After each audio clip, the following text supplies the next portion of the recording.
और अब बात एक अच्छी खबर की करेंगे। गीता प्रेस को इस साल का गांधी शांति पुरस्कार दिया जाएगा। संस्कृति मंत्रालय ने इस बड़े सम्मान का ऐलान किया है।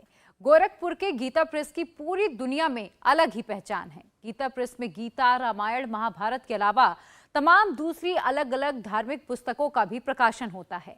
अब तक 15 भाषाओं में 16.5 करोड़ से ज्यादा पुस्तकें यहां पर प्रकाशित की जा चुकी हैं। गीता प्रेस को गांधी शांति पुरस्कार का सीएम योगी आदित्यनाथ ने स्वागत किया है। सीएम योगी ने कहा कि स्थापना के 100 साल पूरे होने पर मिला ये पुरस्कार गीता प्रेस के धार्मिक साहित्य को एक नई उड़ान देगा। जिस गीता प्रेस को इतना बड़ा पुरस्कार मिलेगा, उस गीता प्रेस की पूरी कहानी क्या है, आप इस रिपोर्ट में देखिए।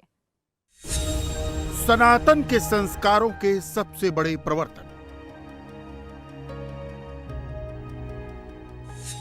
सनातन के प्रसार का सबसे बड़ा केंद्र,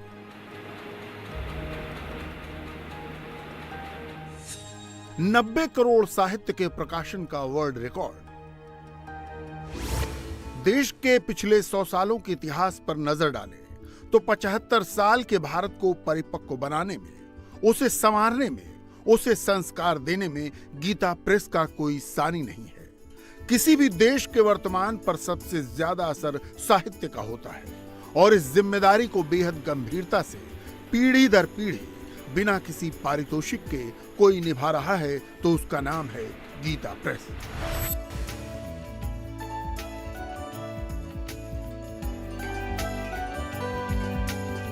सत्य, संस्कार और कथ्य को अगर सनातन भारत के तौर पर एक किताब मान लिया जाए तो निश्चित तौर पर गीता प्रेस उसका सबसे महत्वपूर्ण अध्याय होगा, जो पूरी दुनिया में न सिर्फ सस्ते दर पर लोगों को धार्मिक पुस्तकें उपलब्ध करा रहा है, बल्कि उन पुस्तकों के माध्यम से उन संस्कारों का प्रसार भी कर रहा है जिसका हर धागा जुड़कर राष्ट्र का निर्माण करता है। और इस विचारधारा को उत्तर प्रदेश के मुख्यमंत्री योगी आदित्यनाथ से ज्यादा कौन समझ सकता है। सनातन हिंदू धर्म के प्रकाशन का सबसे प्रमुख केंद्र,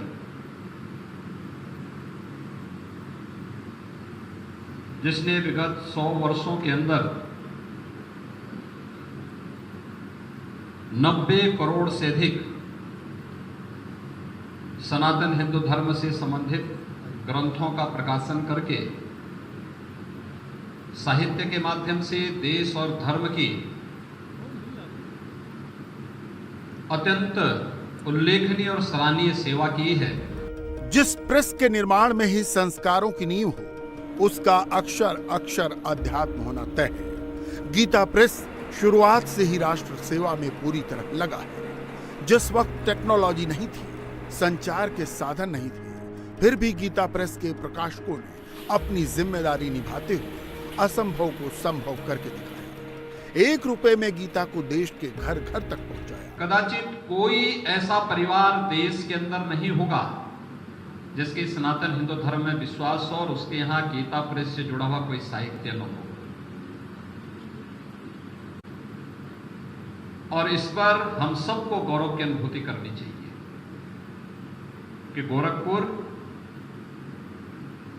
1923 में मात्र 10 रुपये किराए के एक भवन में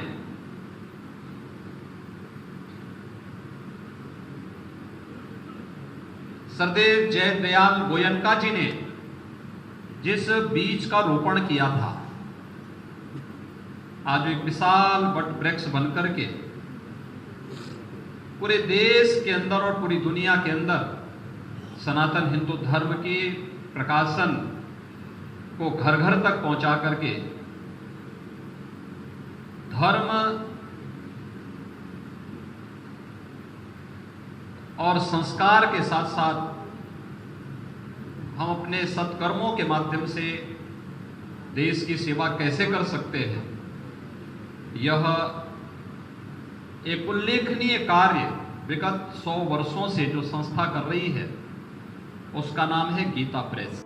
संसार को जीवन का मर्म समझाने वाली श्रीमद् भगवत गीता गीता प्रेस की सबसे लोकप्रिय धार्मिक पुस्तक है और इसकी बिक्री भी दूसरी सभी धार्मिक पुस्तकों से कई गुना ज्यादा है।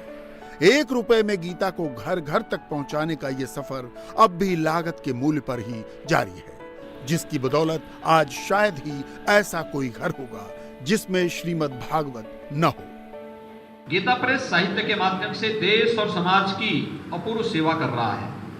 ये उल्लेखनीय सेवा है। साहित्य की सेवा कभी न मिटने वाली सेवा होती है और एक लंबी यात्रा प्रारंभ की। सरदेव भाई जी का गीता प्रेस के साथ जुड़ना, कल्याण का प्रकाशन गीता से होना, गीता प्रेस से होना और घर घर तक कल्याण को पहुंचा देना अद्भुत कार्य। उस कालखंड में जब साहित्य नहीं था, प्रकाशन नहीं था, इतनी एडवांस तकनीक नहीं थी, उस समय भी गीता प्रेस इस कार्य को कर रहा था। 1 रुपये की गीता की गीता की जो ग्रंथ था 1 रुपये में इस प्रेस ने उपलब्ध करवाई है। गीता प्रेस अब तक 14 करोड़ से ज्यादा श्रीमद् भागवत गीता का प्रकाशन कर चुका है। लेकिन शुरुआत में यह सब इतना आसान नहीं था। सन 1923 यानी आजादी से पहले शुरू हुआ यह सफर अपने शुरुआती दौर में बेहद मुश्किलों भरा था। आजादी से पहले जब पहली बार इस प्रेस के संस्थापक जयदयाल गोयंदका जी ने एक प्रेस में गीता छापने के लिए दी तो छपाई की अशुद्धियों से लेकर वर्तनी तक में होने वाली बड़ी गलतियों को देखकर वो मायूस हो गए। यहीं से उनके मन में एक ऐसे प्रिंटिंग प्रेस की स्थापना का ख्याल आया जहां से छपाई करके हर सनातनी के घर तक बिना गलतियों वाला धार्मिक साहित्य पहुंचाया जा सके। जिसके बाद उन्होंने इस बारे में गोरखपुर के बड़े कारोबारी घनश्याम दास जालान से बात की। देखते ही देखते महज 10 रुपए के किराए के मकान से गोरखपुर में गीता प्रेस की शुरुआत हुई। कोई विज्ञापन नहीं, कितना पवित्रता के साथ, व्याकरण की कितनी शुद्धि है।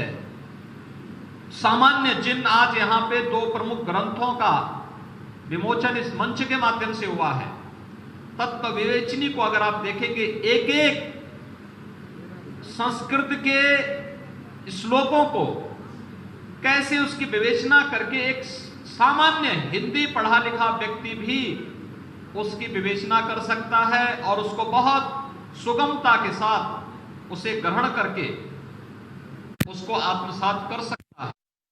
और ये गीता प्रेस जैसी संस्थाओं के माध्यम से ही संभव हो पाया है। गोरखपुर और गीता प्रेस आज दोनों ही एक दूसरे के पूरक हैं। साल 1923 में किराए के एक कमरे से शुरू हुआ गीता प्रेस आज पूरी दुनिया में अपने नाम से जाना जाता है। कह सकते हैं गोरखपुर को भी इसके नाम से एक अलग पहचान मिली। 29 अप्रैल 1955 को भारत के प्रथम राष्ट्रपति डॉक्टर राजेंद्र प्रसाद के हाथों गीता प्रेस भवन के मुख्य द्वार और लीला चित्र मंदिर का उद्घाटन किया गया था। कम ही लोगों को मालूम होगा कि गीता प्रेस में एक और कर्मयोगी थे जिनका नाम स्वर्गीय हनुमान प्रसाद पोद्दार था। वो गीता प्रेस के संस्थापक जयदयाल गोयंदका जी के गीता प्रेस से बहुत प्रभावित थे। गीता प्रेस की स्थापना के बाद वो वहां कई सालों तक कल्याण पत्रिका के साथ संपादकीय भूमिका में जुड़े रहे। वो पत्रिका आज 96 सालों से निकल रही है। भाई जी हनुमान प्रसाद जी पोद्दार के बारे में ऐसा सुना जाता है कि पहले वो स्वतंत्रता संग्राम सेनानी थे। वो कुछ वर्षों तक अंग्रेजी सरकार ने उन्हें नज़रबंद रखा था। उसमें उन्होंने अपनी आध्यात्मिक ज्ञान की बहुत वृद्धि की। उसके बाद वो जयदयाल जी गोयंदका के संपर्क में आए थे।